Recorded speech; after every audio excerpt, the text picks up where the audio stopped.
Remember when common sense was common? When standing up for what is right was the right thing to do? Welcome to The Right Side. Common sense conversations about Hawaii's political landscape and how it affects you, your ohana, and your community. Join us for the next hour as we cut through the political noise and look at Hawaii from the right side, where public officials and community leaders discuss the policies that affect our future, strategies that move the needle, and highlight leaders that are stepping up to make a difference. Get ready for The Right Side, a common sense conversation. Hi, good afternoon, everybody. It's Augie again. And I love it. This is The Right Side, a common sense conversation. I'm starting off light because we're going to get into a heavy topic today. And, you know, for me, I've always been passionate on making sure, you know, we take care of children. You know, I grew up in public housing. I saw the challenges. I had family members that went through it. And so when I was offered to take on this, especially today's show, I was like, yeah, we need to do it because people need to get educated. People need to hear about some of the challenges and maybe how we can solve some of these challenges so that we can make our, you know, island safe for not only us, but our Keiki. Malia. Yes. Zimmerman, my director of communication, is here. Glad to be back for our sixth show. I know. This is our sixth show, right? Yeah, it should be, and this is a heavy topic. It is. It's heartbreaking, but it needs to be said, and we need to do what we can as a community to step up and solve these problems together. And we have some really amazing people on the show today who are terrific role models for young women and people in the community. So I'm excited to get to that. I know. I'm in a room with all women. And they're all pretty tough. Yes. I wouldn't mess with any of them. Right. The number here, okay, because I know you guys are going to want to call and ask questions. The number here is 808-913-6450. And I'll go real slow because, you know, a lot of times, what was that again? Oh, you can write it down on your, you know, with a Sharpie on your, you know, on your hand. 808-913-6450. Okay, so, you know, recently, you know, in the news, we've learned about 4 horrific child abuse and torture cases, which led to the death of an innocent child. The youngest being 3 years old. You know, in these cases, they kept, you know, a child locked in a cage or in a small enclosed porch, starved them of food and water, made them use the bathroom in a bucket, bound them up with duct tape, beat them, and much worse. You know, while there's laws that, you know, that punish people for withholding water from a dog, there's not such law that applies to starving a child. In fact, it is legal to starve a child. Only when hunger has ended the child's life can the prosecution finally prove homicidal intent. So we have 3 law enforcement officers that are here today with us that want to change this and have drafted and is advocating for a Senate Bill 281, Senate Bill 281, and I already made the pledge that I will walk across the street from the City Council and advocate for you guys because I think it's so important. So, Malia, would you like to introduce our 3 guests today? Sure. Tiffany Kaeo is the Division Chief of the Family Prosecution Division of the Honolulu Prosecutor's Office. This division handles cases involving domestic violence, child abuse, and juvenile offenders. Tiffany has been a prosecutor for nearly 15 years, 14 of which have been dedicated to prosecuting cases involving domestic violence and child abuse. She prosecutes cases from misdemeanors to murders. Prior to her legal career, she was a case manager with a Native Hawaiian nonprofit organization helping Hawaiian families with home ownership. Erica Candelario, is that how you say it? Is that right? Sorry. Candelario is the team captain for the Felony Domestic Violence and Child Abuse Unit at the Department of Prosecuting Attorney. The Domestic Violence Felony Unit prosecutes felony offenses involving violence or the threat of violence committed against an intimate partner or child. The cases include charges of assault in the first degree and second degree, murder, terroristic threatening, and abuse of a family household member. She has been a deputy prosecuting attorney for 8 years. Prior to being a deputy prosecuting attorney, she was a victim witness advocate for 10 years.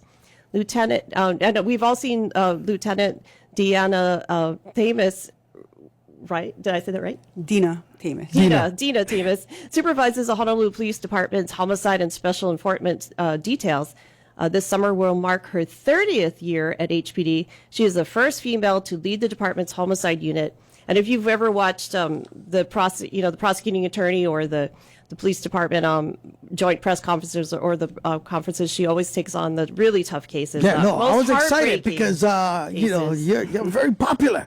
Like this is the first question. I'm like, Not if you're a bad guy, you're not. right, She's not. Yeah, but like you have the tough. You have that tough job of like explaining everything, and is it hard? Like after reading some of the things, and I mean, how do you set yourself up to like before we dive into the whole deep topic? Like, but I'm always interested because I'm watching you on TV and I'm like, that's a tough job to like explain what happened. Yeah, and also deal with you're dealing with all the media and their questions. So how do you do it? I've been doing it for a long time. I've been in a homicide unit for 16 years out of the 30 years. It takes a special or unique detective to work homicide cases and being in the strategic enforcement detail. And one of the things that I kind of train myself and the detectives I work with, a lot of it is you train your mind to be stronger than your emotions. And that's what we need to do in order to do our job.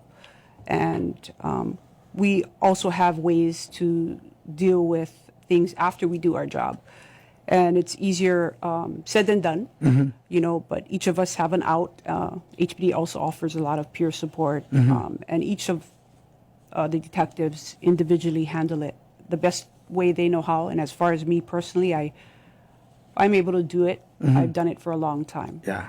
And I think it's the end justifies the means, Yeah, absolutely. And, I'm a big advocate for police officers. Every chance I get, even at city council when we're supposed to be talking, I'm like, please, if you want to serve your community, please consider the Honolulu Police Department because, despite seeing some of the things that we see, we still live in a very safe environment. We have a very safe state and we need people to step out and serve the community. All right. So SB 281. So, what do you hope to accomplish with the legislation and how we would help get justice for Hawaii's children?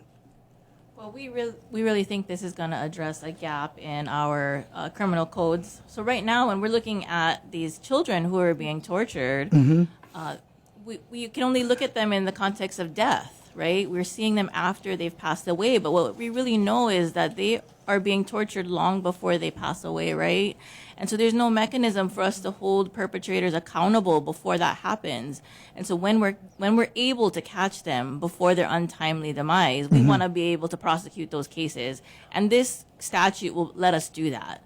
So when we get that notification that this child has some suspicious injuries and we look into it and we notice, oh, you know what, they're a little bit on the smaller side, and then we figure out that they're not being fed, and then we notice the cameras in the house and the things that make us concerned about their welfare, we're going to be able to really prosecute that case and save them before they become a death case. And that's what we're really trying to do with this statute. Trying to hopefully catch it before it gets really if you put in cameras and you do that's the thing, like do we need better enforcement with like maybe the social workers going in and identifying these things? Because by the time you guys get there, like you said, the child is maybe dead or just maybe days away of dying. So like what do we do? Yeah, there's going to be a lot of commonalities that we've seen in a lot of these cases already. That's, and we can talk about some of the things that we've been seeing. Okay. Yeah, I think we're, as far as, I guess we'll jump to that, but a lot of the commonalities when HPD arrives is you're looking at first when they enter, right? Like you're going to observe the house and you're going to see cameras, right? And some people have cameras in their homes, and then you're going to see certain things that may be amiss, locks on certain doors, on the outside of doors, where most people would have it on the inside of their doors, or you'll see certain food cabinets locked, and then you look at the children in the home, all of the children. You'll see them being emaciated. You'll see scarring, bruises in certain areas that's not normal. because children bruise. Yes. They play, they get hurt, but officers or first responders, EMS, HFD, they're all key parts of making these observations, and we all come together on these type of cases and homeschool, right? We find out these children are homeschooled, so these are a lot of common things that are occurring that will be, that it's a common factor in these children who have been abused to the point of being tortured.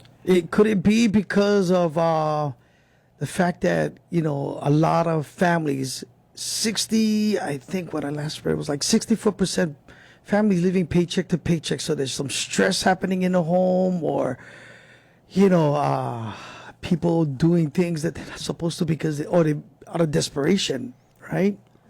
So what we've learned Yeah. about people who torture children is that it is meant to break the child's will. Oh, It gosh. is maximum amount of suffering. They are not doing it because they don't have enough food in the house, because they are stressed about bills or Yeah. things like that. They are what are called non-sexual sadists. Yes. They are everyday sadists. And we've done some work with the Behavioral Analysis Unit of the FBI, and they've done quite a bit of research on what non-sexual sadists are. And they are people who enjoy cruelty. So their motivations are often because they have what are called the dark tetrad of personality disorders: Machiavellianism, psychopathy, narcissism, and sadism. Yeah. It is not motivated by stress in the household over jobs or food or a lot of the housing issues or things that all of us in Hawaii face. Even people with good jobs still are stressed here, Yeah. But there's a type of person. Can we talk about how maybe that person looks like, so that the people listening maybe might spot it out already? If you want to jump in, the number here is 808-913-6450. Coming up, we'll talk more with, some awesome ladies that really want to take care of our children here in our state. It's The Right Side, a common sense conversation. Happy Aloha Wednesday. Welcome back to The Right Side with Hawaii public officials and community leaders. Let's get back to common sense conversations. 808-913-6450. It's Augie. This is The Right Side, a common sense conversation. And we're talking child abuse. So we get it very clear. What is, what's child torture? Yeah. And what's the difference from, child abuse? Who wants to take on that? And then, we were talking about characteristics. Maybe, you don't go in your neighbor's home and you don't know that they get cameras or locks, but, maybe they have characteristics like you were saying that, that might stand out where you go, ooh, maybe I should be questioning or asking people to get that person some help. I don't know. I want to try as much as I can in this short time to get out as much information as we can. So you want to try to tackle that question? Yeah, so child torture is a subset of child abuse.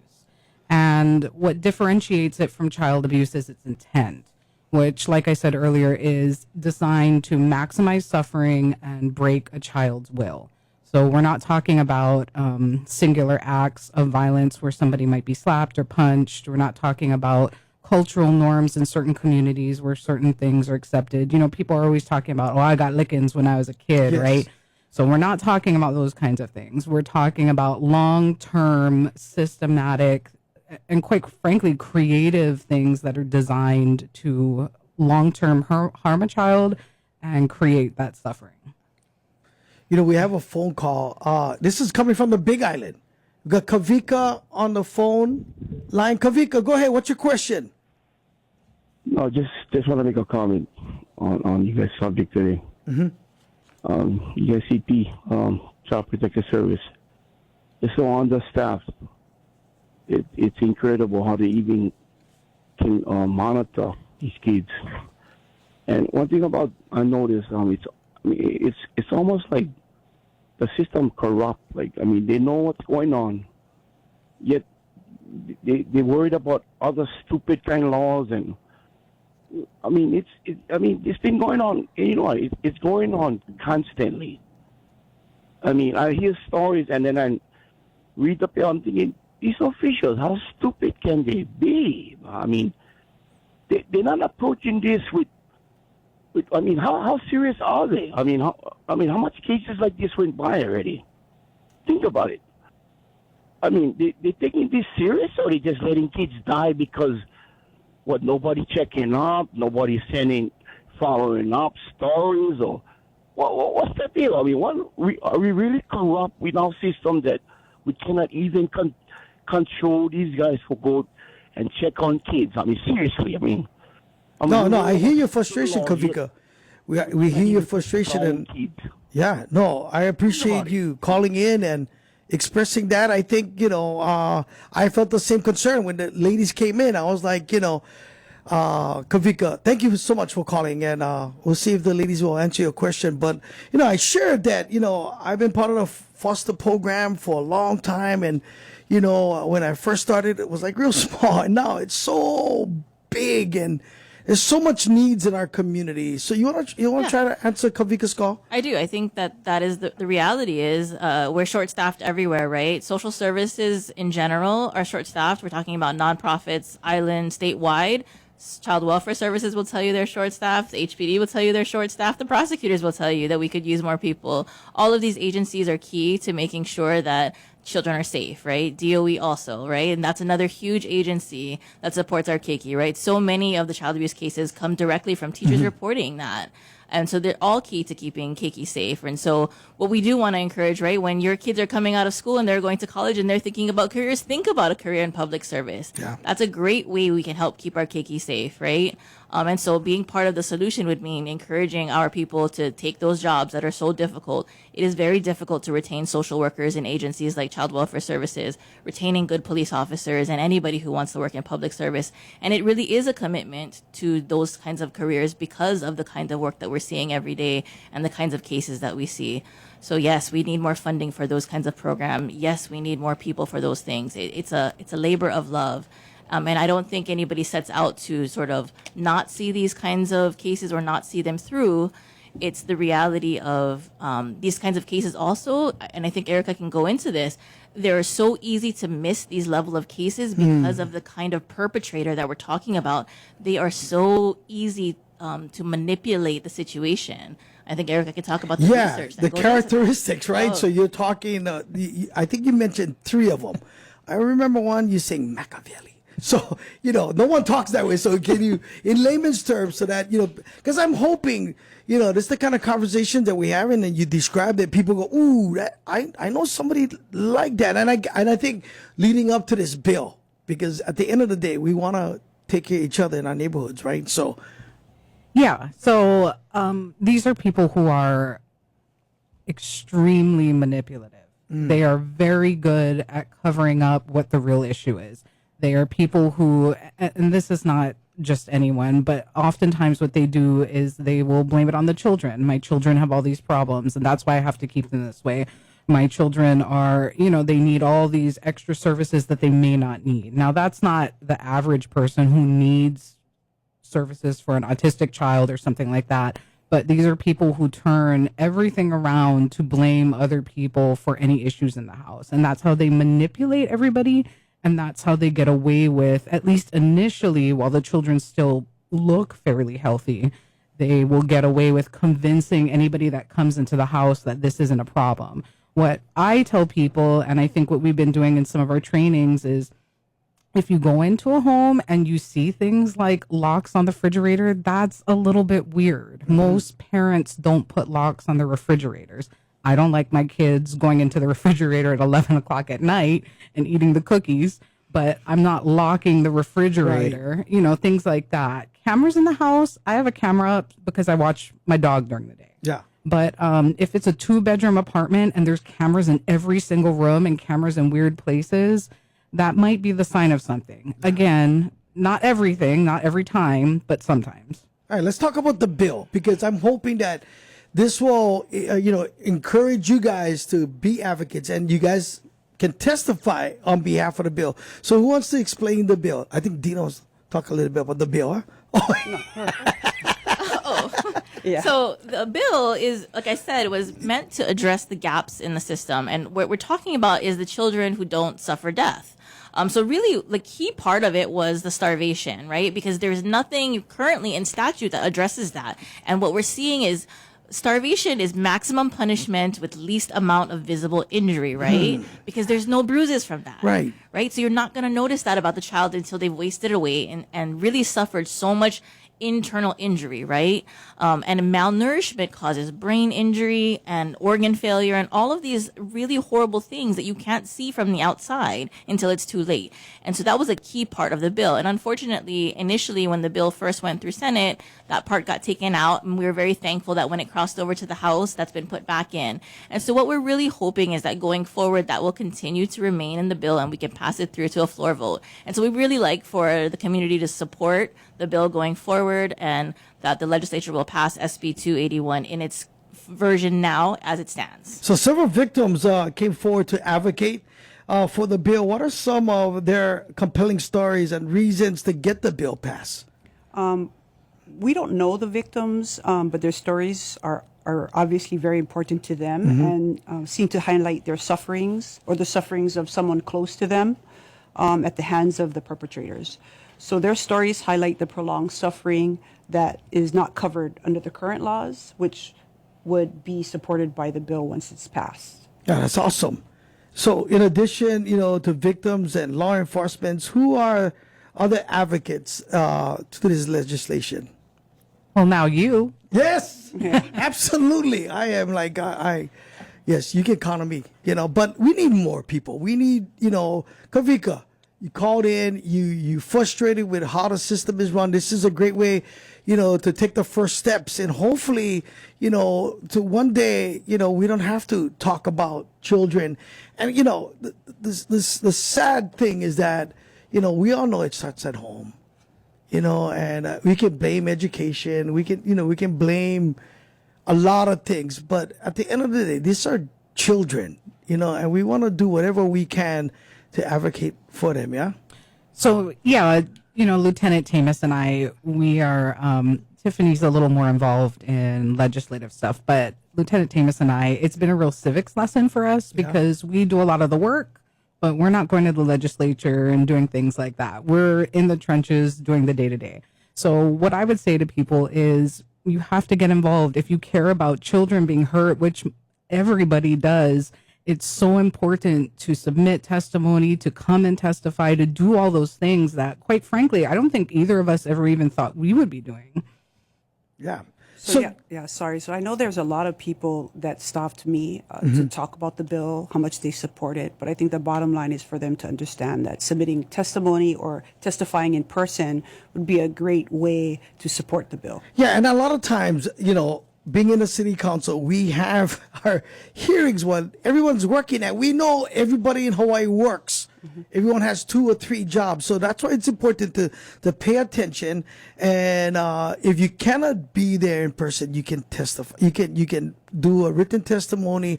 And that is powerful too. I don't know about my colleagues, but I read every one of them. And sometimes it's a lot.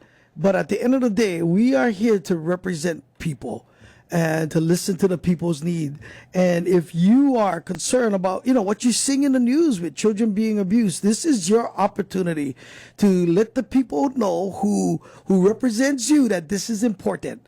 And, I know, Malia, we're going to post this up so that people can, click, look at the bill, read the bill, and then maybe we can find a link so that they can testify. How's that? Right, to submit testimony and when they can submit it and so on. And we can keep the public informed through your social media and our social media at the council. And we'll talk more. We're going to a break now. If you want to call in, and we want to hear from you, the same way Kavika did, he called from the Big Island and his concerns, you can call 808-913-6450. That's 808-913-6450. This is The Right Side, a common sense conversation. It's Augie. Hope you guys having a beautiful day. Welcome back to The Right Side with Hawaii public officials and community leaders. Let's get back to common sense conversations. All right, 808-913-6450. We talking child abuse today. And Malia, you want to reintroduce our guest so that Sure. everybody get caught up. And if you want to call in, we want to hear from you. And we'll dive into it again, go ahead. Well, Tiffany and Erica are here from the prosecutor's office, and they have different jobs, but they're here to talk about the legislation. And, they were mentioning how they're like really in the trenches. One at the legislature, but also one in the cases. I think it's Erica who you're like the hands-on person, doing all these cases, huh? But Tiffany does more of our legislative work, and I do more of the cases. And then, of course, Lieutenant Damas, who's very well known in the community because she's on TV talking about the cases they're really serious cases and that break your heart. And I always wonder how these ladies do their job because I really admire them, and they do the most important work in our community. But it must be really hard. I just feel sad every day if I had to do this. But the good news is you're making a difference, right? And you can help other children and other people bring attention to this and get the bad guys in the end. Hopefully, that's the best job. Absolutely. Getting the bad guys in the end. Some people might question: does this kind of thing really happen in Hawaii? So, what is HPD seeing? Yes, it does. We do see these cases more often than we'd like to see. And, going back to the bill prior to this torture bill being presented, we don't have the laws to cover children who have been starved or, where you don't see these children who are been abused by force holds, anything that's not obvious. So when officers respond and it's not an obvious abuse, or a lot of times it may be where it's not reported, or it's a minor misdemeanor offense. And it's actually these long-term abuses where, unfortunately, it gets to the point where it comes to a child's death that really brings the attention of the siblings of the child that passed. And in most of the recent Ford cases, that was the circumstances that it took a child's death to save the siblings. Yeah, so there are currently 4 active cases, right, happening right now. And, that have been in the news, but I'm sure there's a lot more cases. And on the Big Island, you were mentioning when we were on break that there's quite a few, huh? Yeah, we've seen on the Big Island, they've also had cases with similar sort of fact situations as well, rural communities, and we've seen across the country that they all have this issue across the country, and that's one of the things about child torture. It's not isolated to any one community; it's happening under people's noses. Yeah, I know. I think that's the reason why people get so either shocked or they wow. And sometimes in their neighborhood, right? They see these people coming in, out of work, maybe other children playing, not knowing that there's evil things happening in their homes. Yeah. So with all this current cases happening, and again, there's more cases out there. Why are these cases take so long to investigate? As far as the HPD side of it, I'll just go over kind of the beginning of the investigation. So a lot of times on the initial response, it's going to be a co-response with HFD and EMS, and patrol responds. And that initial investigation, the Criminal Investigation Division Homicide Detail or a Child Abuse Detail will respond. But for the purposes of these recent 4 cases, we'll say that the Homicide Detail responds. So the initial investigation of the day that it happens, the interviews, you have to determine, like Erica was mentioning, a lot of these perpetrators are very manipulative. They will lie, and the detective at that point has to determine the truth from the lie, because it's oftentimes mixed up. There's multiple people that need to be interviewed. The observations of the scene, our scientific investigative section, crime scene unit comes in. They start recovering evidence at the onset of the investigation.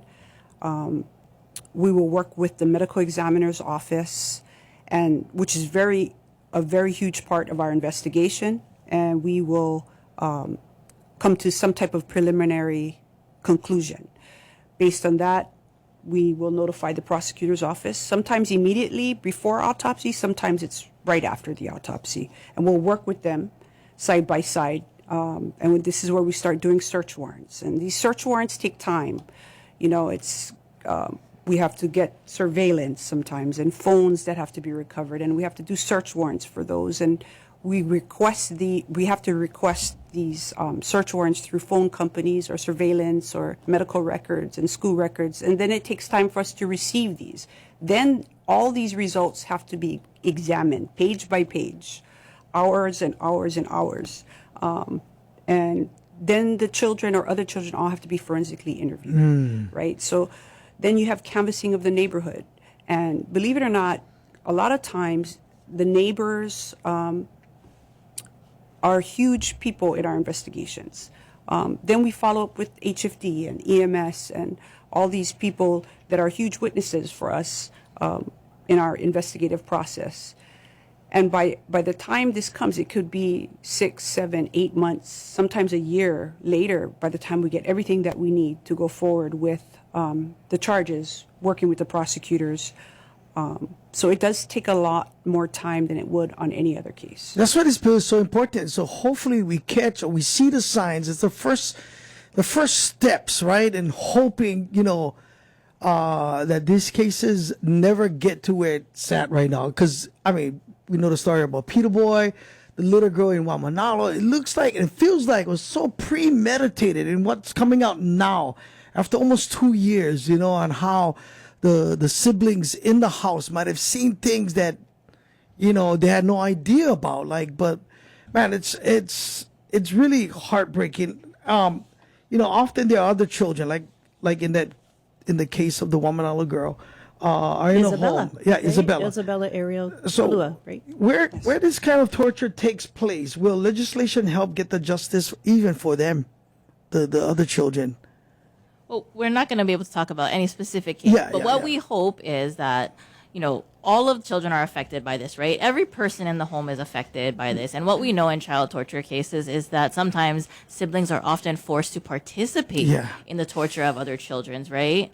And that in and of itself is going to be a lifelong process that children have to recover from, right? But also, they are also victimized themselves. There could be more than one target child in a child torture case. So they themselves are victims of crimes. And we see that in some of our cases. So yes, this bill will also cover them if they are victimized.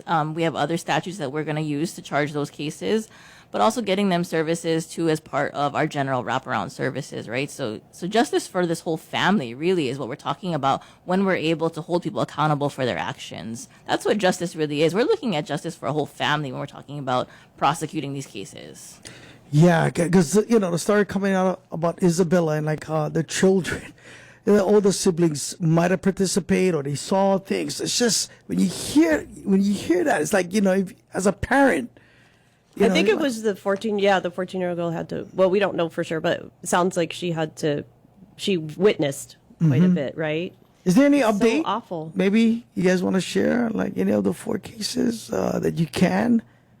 Well, currently all the cases are pending trial right now. Okay, that's fair. Yeah. That's fair. And we want to be very clear. We're not asking anybody to accuse your neighbor because you saw a camera anywhere, or because you see a skinny child. That's not what this is, right? This is strictly education. Right. And we want to be very clear that, our, law enforcement response is based on, calls that we get from and thorough investigations. Right. It takes a year to investigate these cases because of the thorough investigation that's required. We're looking at all of those medical reports, doing search warrants for cell phone records, surveillance. All of those things are very important because as prosecutors, our job is to only take cases we can prove beyond a reasonable doubt, right? Even if it requires us to let a person go where we think they might have done something, that's our job if we can't prove it beyond a reasonable doubt. And we're going to charge cases we believe that we can be successful at prosecution. And that's really what we're trying to do when we investigate these cases and take that time to make sure we're charging a parent that should be charged, right? And it takes multiple agencies to make these cases successful. So we're talking about the medical examiners, child welfare services, the doctors who are involved with the children, right? They're pediatricians down to the ER staff, social service agencies, and law enforcement. So it's really a collaborative effort to keep all of these children safe. 808-913-6450 if you want to participate in today's conversation. And because I know in the next break we're going to kind of wrap things up, but what gets me about all these cases, so similar, right? I'm a big Netflix guy and you watch these cases where there's child abuse or child torture, and you almost see identical. It's like, we have this copycat mentality, and it just breaks my heart because, like, again, when I talk to parents who are having a difficult time with their children, and it's not like my children are angels, but at the same time, I always like, if you can look at the child the same way you saw him or her as babies, that's your baby. Or if you're a foster parent, that's somebody's baby. It's your most precious person in your life. Your Correct. most precious, not possession, but just the biggest part of your heart. Yeah. That's what your child's supposed to be. All right, we're going to have final thoughts coming up after this break. We want you guys to participate, so get your pen and paper out because it's so important. If you guys care about children, we're going to need your help. 808-913-6450 is the right side, a common sense conversation. Welcome back to The Right Side with Hawaii public officials and community leaders. Let's get back to common sense conversations. Thank you, producer Leah. We had, our screen usually on AM 690, so Leah is in the other studio going, 3 minutes, 2 minutes, one. You have a call, which is awesome because she's very quiet, mild mannered, and she's like, you guys won't see it, but she's like, 3 more minutes. I'm just joking. Thank you, producer Leah. We appreciate you. All right. So if members of the public want to support this legislation, how can they do so? Submit testimony, write in, come on in when the hearing gets set. Okay.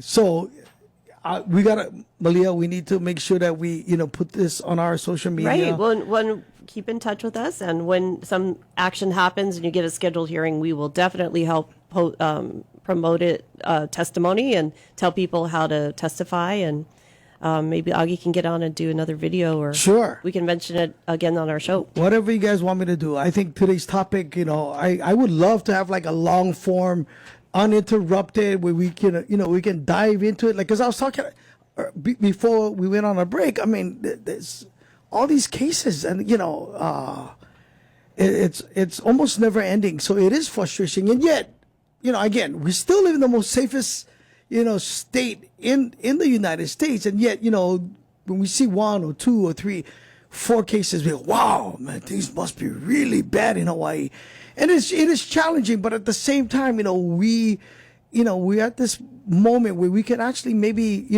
become part of the solution. And that's what we're doing. And that's the reason why I love doing this radio show. In the morning, I get, decades, I get to be fun. And, I love doing this on Wednesdays because this is an opportunity for us to, give people information and how they can, help so that every child in our neighborhood and in our communities and in the state, will feel like, they're taken care of. I feel like if I was a legislator, these people are on the front lines. They go in, they see the children that are abused, they see the bodies of children that have been abused, they do all the interviews, they are the experts. If they say that we need this law, then we need this law. Sure. I don't know why there's even a question. Right. Why do we have to have any discussion? So how can people help? I know, but like, is there numbers, a website that they can look up, or any kind of information that we can give to the audience? When you guys have a chance to share the Capitol website, obviously that's where you can go and check on the bill statuses. And then supporting, Child Abuse Prevention Month is coming up just next month. So that's going to be something. I know we're going to be at the Children's Justice Center coming up shortly to celebrate, or not to celebrate, but acknowledge Child Abuse Prevention Month. Let me know. Next month. I'll do a video for that too. Yeah. I mean, just, education and awareness, right? And see something, say something. That's really important, right? Because we're the eyes and the ears for these children. Children are our most vulnerable members of our community. And we just need you to call 911, right? If you see something, and I know there's such a reluctance, right? People are always afraid. You don't want to make the wrong call. Oh, is that parent just disciplining their kid? Maybe I saw it wrong, or, oh, I don't want to get involved. That's my neighbor's kuleana. That's not mine, But really, what if that's more than that? What if you might have saved that kid's life, right? There's no harm in making the call and letting the professionals take care of it, right?